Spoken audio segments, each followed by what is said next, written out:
In the spirit of Black History Month, we have an update in a story we told you a few weeks ago. A Georgia school has removed a homework question after it prompted a discussion about race relations. Now, this prompt asked students to write a letter to President Andrew Jackson from the perspective of an American settler and explain why you think removing the Cherokee will help the United States grow and prosper. Well, this proves that history is indeed a living thing, and how we teach it is constantly being debated. Joining us now to discuss the update and also to dig into Black and Native American history with us is editor of Native Viewpoint, Vincent Schilling. Vince, you brought this to our attention, and you also contacted the school district. So give us an update on how the curriculum was changed. Yes, I did. Well, thanks for having me. First of all, let me say to yourself and the hosts of Black News Channel, as well as the viewers, happy Black History Month. I mean that sincerely. I have to tell you that I did reach out to Georgia Cyber Academy after I saw this question. And I asked them, why do you have this question for children asking about the removal of the Cherokee? And it was after the article posted, and then after being on your program, that I got a letter back saying, hey, we have removed the post. And they said, after further investigation, we believe there are more appropriate ways to teach this subject. So, as much as sometimes we need to call out people who are being bad actors, we also need to celebrate those who are willing to make some changes. So I certainly appreciate that. Mm-hmm.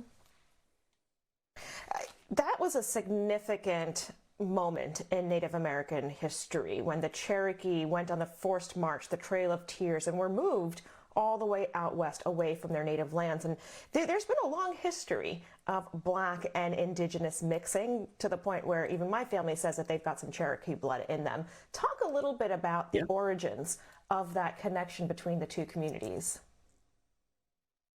Well, I'm here in Virginia, which was a hotbed of integration of Native culture as well as Black culture.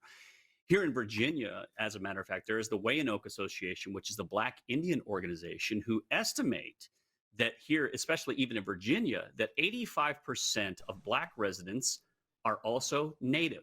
So I have, having grown up literally on Compton Boulevard, just off of Crenshaw, literally, a lot of my friends were Black when I was young. I automatically have a connection to folks out here, especially folks that are Black, and my friends that I've asked. I says, you know what? Let me ask you: do you have Native in your family? And I asked all of my friends, everyone I work with, everyone who that I know, and I'm not kidding you. I've talked to probably 100 plus people to ask this question if they have Native ancestry, and literally only one person told me no. Everyone else is, well, yeah, actually we do. Or my grandmother was full blood. I found out a friend of mine in the military, he was like, yeah, my family's Blackfoot. And I was just like, how do I not know this stuff till much later? But there is a massive history of Native and Cherokee, Native Rappahannock, Native. Dr. Erica Coleman, a very close friend of mine, is Black and Rappahannock. I have done stories on Black Indians with many of my close friends who are in regalia at powwows that I talk to all the time.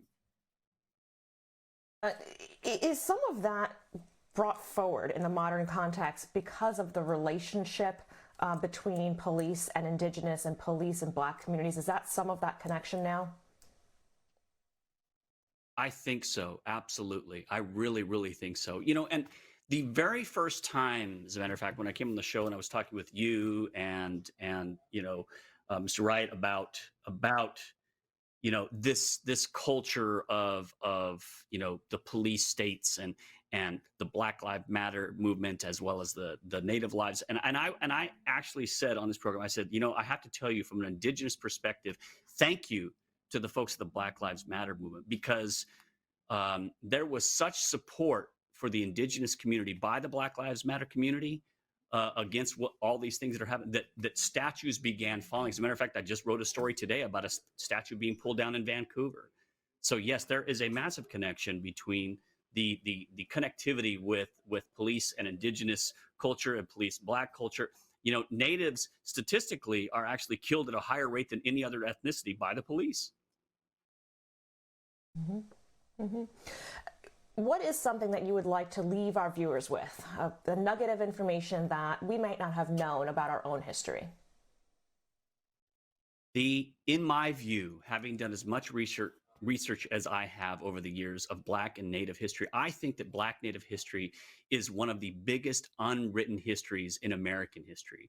There used to be populations of Black and Native populations, literally led by a Native queen who was also Black, and these villages were so strong that the towns around them burned them to the ground because they were jealous of how well they were doing. So there is a huge, huge Native and Black history. I encourage everyone to check it out. And of course, again, happy Black History Month, everyone. Vincent Schilling, editor of Native Viewpoint, thank you for joining us tonight.